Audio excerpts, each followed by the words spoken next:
വലിയ പൊട്ടത്തിലേക്ക് നമ്മൾ ചെയ്യാൻ പോകുന്നത്. പക്ഷേ ഈ തരം ആൾക്കാർ പറയാൻ പോകുന്ന കാര്യം എന്ന് വെച്ചാൽ അത് ചെയ്തോ, ഒരു പ്രശ്നമില്ല, ഒരു സീനുമില്ല, ഞാൻ മോട്ടിവേറ്റ് ചെയ്ത് നമ്മളെ ചിലപ്പം തെറ്റിലേക്ക് എടുത്ത് കാണിക്കുന്ന ആൾക്കാരെ എനിക്ക് ഇപ്പോൾ ബർത്ത്ഡേക്ക് വിളിക്കാനുണ്ടായിട്ടില്ല. പക്ഷേ 15 ആൾക്കാരെ കൂടെ ഫേക്ക് ആയിട്ട് നിൽക്കുന്നതിനേക്കാൾ നല്ലത് 3 ആൾക്കാർ കൂടി റിയൽ ആയിട്ട് നിൽക്കുന്നത്. ചാനൽ തുടങ്ങിയിട്ട് ഞാൻ ചെയ്തതിൽ വെച്ച് ഏറ്റവും എൻ്റെ പേഴ്സണൽ ഫേവറേറ്റ് ആയ വീഡിയോ ആണ് ടോക്സിക് ഫ്രണ്ട്സിനെ എങ്ങനെ തിരിച്ചറിയാമെന്നുള്ള വീഡിയോ. അപ്പോൾ അത് ചെയ്ത സ്ഥിതിക്ക് നല്ല ഫ്രണ്ട്സിനെ എങ്ങനെ തിരിച്ചറിയാമെന്നും കൂടി നമ്മൾ ചെയ്യണമല്ലോ. ഒരാൾ വന്നിട്ട് എന്നോട് ചോദിക്കുന്നത് നീ ലൈഫിൽ എന്തെല്ലാം സമ്പാദിച്ചിട്ടുണ്ട് എന്നോട് ചോദിച്ചിട്ടുണ്ടെങ്കിൽ പൈസ എന്ന് പറയുന്നതിന് മുന്നേ ഞാൻ പറയുകയെന്ന് വെച്ചാൽ എനിക്ക് കുറച്ച് നല്ല ഫ്രണ്ട്സിനെ സമ്പാദിക്കാൻ പറ്റി. അത് കുറച്ച് നമ്പറിലാണെങ്കിലും എനിക്ക് നല്ല ഫ്രണ്ട്സ് ഉണ്ട്, അത് പറയാണ്ടിരിക്കാൻ പറ്റില്ല. ഫ്രണ്ട്ഷിപ്പ് എന്ന് പറഞ്ഞൊരു സംഭവം എന്നെ ലൈഫിൽ വല്ലാണ്ട് ഇൻഫ്ലുവൻസ് ചെയ്തിട്ടുണ്ട്, ഷേപ്പ് ചെയ്തിട്ടുണ്ട്. അപ്പം നമുക്ക് നല്ല ഫ്രണ്ട് ഗ്രൂപ്പ് ഉണ്ട് എന്നുള്ളതിൻ്റെ ഏറ്റവും ഫസ്റ്റത്തെ സൈനായിട്ട് എനിക്ക് പറയാൻ പറ്റുക നമ്മളെ ഫ്രണ്ട്സ് നമ്മളെ ഇൻഫ്ലുവൻസ് ചെയ്ത് ഷേപ്പ് ചെയ്തെടുക്കും. നല്ല ഫ്രണ്ട്സ് ഉണ്ടെങ്കിൽ അത് മോശം രീതിയിൽ ഇൻഫ്ലുവൻസ് ചെയ്യുന്ന ഫ്രണ്ട്സ് വേണമെന്ന് ഞാൻ പറയൂല. കാരണം നല്ല രീതിയിൽ ഞാനിപ്പം കുറച്ചെങ്കിലും ഒരു ഈ 20 വർഷത്തിൻ്റെ ഇടയിലുള്ള ജീവിതത്തിൽ കുറച്ചെങ്കിലും മെച്ചുവേർഡ് ആയിട്ടുണ്ടെങ്കിലും അല്ലെങ്കിൽ കുറച്ചെങ്കിലും നല്ല ഡിസിഷൻസും കുറച്ച് നല്ല കാര്യങ്ങളും ഞാൻ ലൈഫിൽ എന്തെങ്കിലും നേടിയിട്ടുണ്ടെങ്കിൽ എൻ്റെ ഫാമിലി വഹിച്ചിട്ടുള്ള പാർട്ട് അത് വളരെ ഇമ്പോർട്ടൻ്റ് ആണ്. പക്ഷേ അതുപോലെ തന്നെ എൻ്റെ ഫ്രണ്ട് ഗ്രൂപ്പും അതിൽ ഇമ്പോർട്ടൻ്റ് ആണ്. അപ്പോൾ ഫസ്റ്റ് പോയിന്റ് എന്ന് വെച്ചാൽ നമ്മളെ നല്ല ഫ്രണ്ട്സ് നമ്മളെ ഷേപ്പ് ചെയ്തെടുക്കും. അത് എത്ര ആൾക്ക് അത് പറയുന്നത് മനസ്സിലാവും, പറയുന്നത് കണക്റ്റ് ആവും എനിക്കറിയില്ല. പക്ഷേങ്കിൽ അത് ഉള്ളൊരു കാര്യമാണ്. ഞാൻ എൻ്റെ എക്സ്പീരിയൻസ് കൊണ്ട് മനസ്സിലാക്കിയ വേറൊരു കാര്യം എന്ന് വെച്ചാൽ നമ്മളൊരു ഫ്രണ്ട് സർക്കിൾ ഉണ്ടാക്കി ആ ഫ്രണ്ട് സർക്കിൾ പാർട്ടായിട്ട് നമ്മളിങ്ങനെ പോയിക്കൊണ്ടിരിക്കുമ്പം ആ ഫ്രണ്ട് സർക്കിളിൽ ഉണ്ടാകാൻ പറ്റുന്ന ഒരു തരം ടോക്സിക് പീപ്പിൾ എന്ന് വെച്ചാൽ യെസ് മാൻ ആണ്. യെസ് മാൻ എന്ന് വെച്ചാൽ എൻ്റെ ഒരു കോണ്ടെക്സ്റ്റിൽ പറയുന്നതാണെങ്കിൽ യെസ് മാൻ എന്ന് വെച്ചാൽ ഫോർ എക്സാമ്പിൾ നമ്മളിപ്പോൾ ഒരു ഡിസിഷൻ എടുക്കാൻ വേണ്ടിയിട്ട് ഈ തരം ആൾക്കാരെ നമ്മൾ വിളിച്ചിട്ട് ഒരു അഭിപ്രായം ചോദിക്കുമ്പം അത് ചിലപ്പം ലോകത്തിലെ ഏറ്റവും വലിയ പൊട്ടത്തരായിരിക്കും നമ്മൾ ചെയ്യാൻ പോകുന്നത്. പക്ഷേങ്കിൽ ഈ തരം ആൾക്കാർ പറയാൻ പോകുന്ന കാര്യം എന്ന് വെച്ചാൽ അത് ചെയ്തോ, ഒരു പ്രശ്നവുമില്ല, ഒരു സീനുമില്ല, ഞാൻ നിൻ്റെ കൂടെ ഉണ്ടാവും, നീ എന്ത് ചെയ്താലും അത് പൊളിയാവും എന്ന് പറഞ്ഞ് മോട്ടിവേറ്റ് ചെയ്ത് നമ്മളെ ചിലപ്പം തെറ്റിലേക്ക് എടുത്തിയാടിക്കുന്ന ചില ആൾക്കാരുണ്ട്.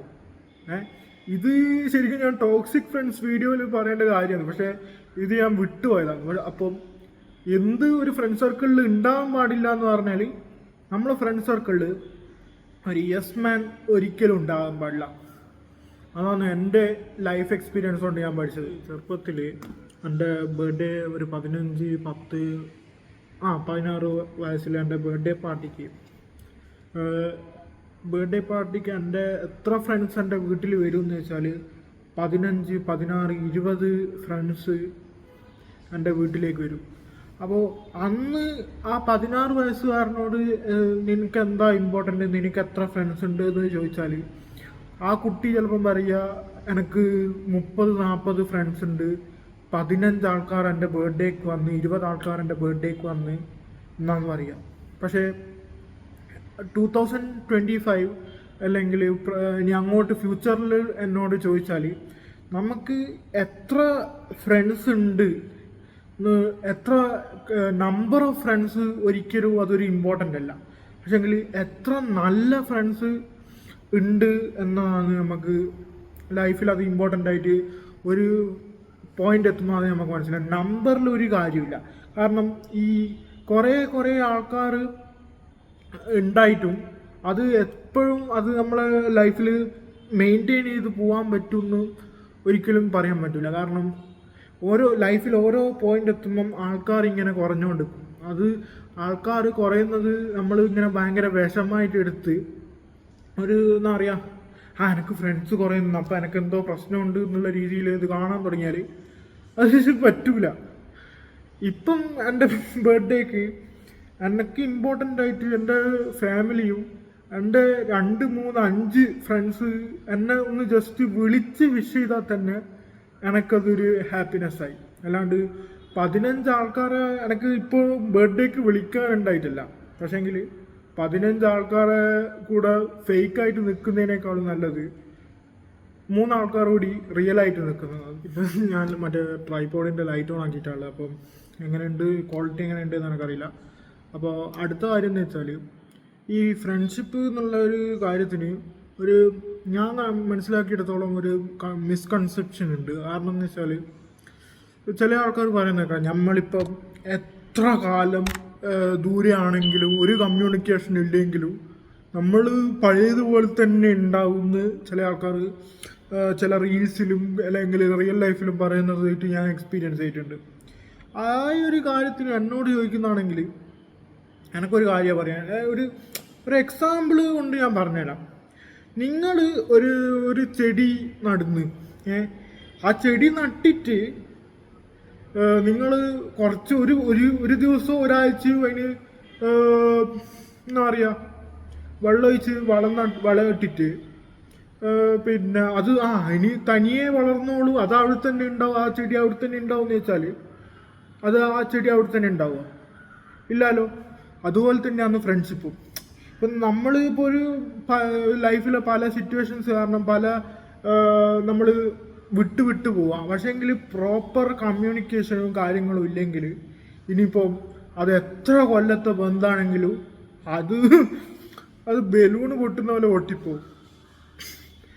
എനിക്ക് ഈ ഒരു ഫ്രണ്ട്ഷിപ്പിൻ്റെ നമ്മൾ എത്ര കാലം കഴിഞ്ഞാലും നമ്മൾ പഴയതുപോലെ ഉണ്ടാവും എന്ന് പറയുന്ന ആളുകളോട് എനിക്ക് പറയാം. സെയിം ടോപ്പിക്കിൽ തന്നെ എൻ്റെ ലൈഫിൽ ഞാൻ ഒരു എക്സ്പീരിയൻസ് ചെയ്തിട്ടുള്ള ഒരു കാര്യം എന്ന് വെച്ചാൽ ഈ ഫ്രണ്ട്ഷിപ്പിൽ ഈഗോ കാരണമാണ് എത്ര കൊല്ലത്തെ ഫ്രണ്ട്ഷിപ്പ് നമുക്കുണ്ടെങ്കിലും അത് ഈഗോയും ഈ ലാക്ക് ഓഫ് കമ്മ്യൂണിക്കേഷനും ഇല്ലാത്തതുകൊണ്ടാണ് നമ്മുടെ ലൈഫിലെ പല ഫ്രണ്ട്ഷിപ്പും പൊട്ടിപ്പോകുന്നത്. അതിൻ്റെ ഒരു എക്സാമ്പിൾ ഞാൻ പറഞ്ഞുതരാം. എൻ്റെ one of my best friends കാനഡയിലാണ്. ഓൻ കാനഡയിൽ പോയിട്ടു ഓൻ കാനഡയിൽ പോകുന്ന സമയത്ത് ഞാൻ വിചാരിച്ചതെന്ന് വെച്ചാൽ ഓനും ഞാനും ഇനി അങ്ങനെ കോണ്ടാക്റ്റ് ഒന്നും ഉണ്ടാവില്ല. ഓനവിടെ ബിസിയാവും, ഞാനിവിടെ ബിസിയാവും. നമ്മളിനി എപ്പെങ്കിലും കണ്ട് വിളിച്ച് അങ്ങനെ ഒരു രീതിയിലാണ് പോവാന്നാണ് ഞാൻ വിചാരിച്ചത്. പക്ഷെങ്കിൽ ഓനെ ഞാൻ +1 തൊട്ടിട്ട് കാണാൻ തുടങ്ങിയതാണ്. 2025 ഇന്നും അവൻ കാനഡയിൽ പോയിട്ടും നമ്മളെ ഫ്രണ്ട്ഷിപ്പ് ഒരു പോറൽ പോലും പറ്റാണ്ട് ഇരിക്കുന്നത് അത് പ്രോപ്പർ കമ്മ്യൂണിക്കേഷനും കാര്യങ്ങൾ അങ്ങോട്ടും ഇങ്ങോട്ടും പറയാനുള്ള ഒരു സമയവും കണ്ടെത്തുന്നതുകൊണ്ടാണ്. എന്നോട് ചോദിക്കുന്നതാണെങ്കിൽ ആരും ലൈഫിൽ അത്ര ബിസി ഒന്നുമില്ല. ഇപ്പം എന്താ പറയുക, കുറച്ച് കാലം മുന്നേ എൻ്റെ ചില ഫ്രണ്ട്സ്, ഞാൻ ബെസ്റ്റ് ഫ്രണ്ട്സ് എന്ന് കരുതിയ എൻ്റെ കുറച്ച് ആൾക്കാർ എന്നെ ബർത്ത്ഡേക്ക് വരെ വിഷ് ചെയ്യാൻ മറന്നു പോയിട്ടുണ്ട്. പക്ഷേ അത് ചില ആൾക്കാർ ഇപ്പം പറയും അതൊരു ചെറിയ കാര്യമല്ലേ. ചില ആൾക്കാർക്ക് അത് നല്ല രീതിയിൽ വിഷമാവും. അപ്പോൾ നമുക്ക് ഇമ്പോർട്ടൻസ് ഉള്ള ആൾക്കാർക്ക് നമ്മൾ കുറച്ച് ടൈം അങ്ങോട്ടും ഇങ്ങോട്ടും കൊടുക്കാൻ പറ്റിയിട്ടില്ലെങ്കിൽ പിന്നെ എന്തെന്ന് എന്താ പറയുക, ഈ ഫ്രണ്ട്ഷിപ്പായാലും ഏത് റിലേഷൻഷിപ്പായാലും അതിൻ്റെ അർത്ഥം എന്നാ. അപ്പോൾ എനിക്ക് അത്രയേ പറയാനുള്ളൂ. നമുക്ക് എന്നോട് ചോദിക്കുന്നതാണെങ്കിൽ നമ്മളൊരു നല്ല ഫ്രണ്ട് ഗ്രൂപ്പിൻ്റെ പാർട്ടാണ് എന്ന് നമുക്ക് തിരിച്ചറിയാൻ പറ്റുമെന്ന് വെച്ചാൽ, നമുക്ക് നല്ല ഫ്രണ്ട്സ് ഉണ്ടെങ്കിൽ നമുക്ക് അങ്ങോട്ട് അവരൊരു തെറ്റ് ചെയ്യുന്നുണ്ടെങ്കിൽ അത് നമുക്ക് തിരുത്താനുള്ള അവകാശം ഉണ്ടാവും. നമ്മൾ അത് ഒരു തെറ്റ് ചെയ്യുന്നുണ്ടെങ്കിൽ അവരും നമ്മളെ തിരുത്തണം. ഫോർ എക്സാമ്പിൾ, നമ്മളിപ്പോൾ ഡയറ്റിലാണുള്ളത്. അപ്പം ചില ഫ്രണ്ട്സ് ഉണ്ടാവും, നമ്മൾ ഫുഡ് കഴിക്കാൻ പോയിട്ട് നമ്മൾ ഡയറ്റിലാണെന്ന് അവരോട് പറഞ്ഞിട്ടുണ്ടാവും. പക്ഷെങ്കിൽ എടാ ഇനി ഫുഡ് കൺട്രോൾ ചെയ്യൊന്നും അവർ പറയൂല. അല്ലെങ്കിൽ തിന്നുമ്പോൾ അവർ ഇങ്ങനെ മനസ്സിച്ചിരിക്കും എന്ത് ഡയറ്റ് എന്ന് പറഞ്ഞിട്ട് അവർ മനസ്സിച്ചിരിക്കും. പക്ഷെ നല്ല ഫ്രണ്ട്സ് എങ്ങനെയാണെന്ന് വെച്ചാൽ ഞാനത് എക്സ്പീരിയൻസ് ചെയ്തിട്ടുണ്ട്. ഞാനിപ്പം ഡയറ്റിലുള്ള സമയത്ത് ഞാൻ ഫ്രണ്ട്സും ഭക്ഷണം കഴിക്കുന്ന സമയത്ത് അവർ പറയും എടാ മതിയടാ ഇന്നല്ല ഡയറ്റിലാന്ന് പറഞ്ഞേ. അങ്ങനെയായിരിക്കും നമ്മളിപ്പോൾ അത് ഞാനൊരു ചെറിയ എക്സാമ്പിളായിട്ട് പറഞ്ഞതാ. പിന്നെ വേറൊരു എക്സാമ്പിൾ ഞാൻ പറഞ്ഞുതരാം. കഴിഞ്ഞ കുറച്ച് നാൾ മുന്നേ